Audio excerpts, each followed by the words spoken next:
So just remembering, we have 45 days to identify a property. We have 180 days to close it.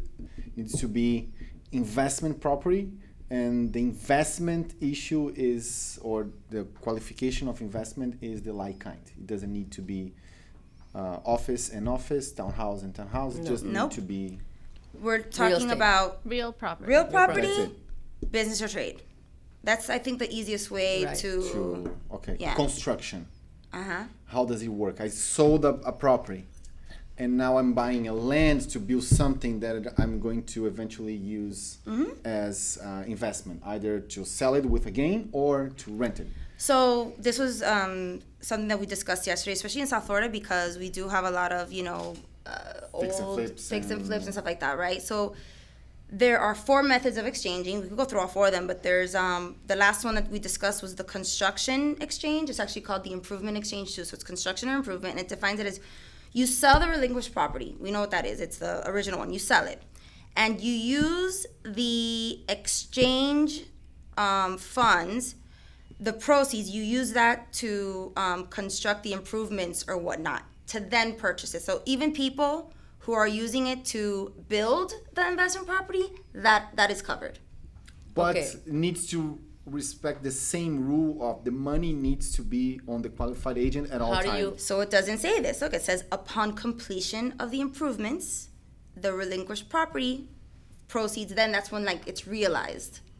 Okay, so basically the funds are going to be held in that third party till the property is finished. But if I'm the investor who just sold my relinquished property and I have these funds with a QI, I'm saying, okay, QI, I need $50,000 for tomorrow because we need to redo the roof or something. I don't know. They need to send directly to the contractor. So, they will. They cannot send it to you to you pay the contractor. Remember, we're setting the story, setting the paper trail. Okay. Yeah. Again, this definition does not show that there is, because 180 days for construction, we all know that could be impossible sometimes. Yeah, exactly. So the 180 is not here. Depends.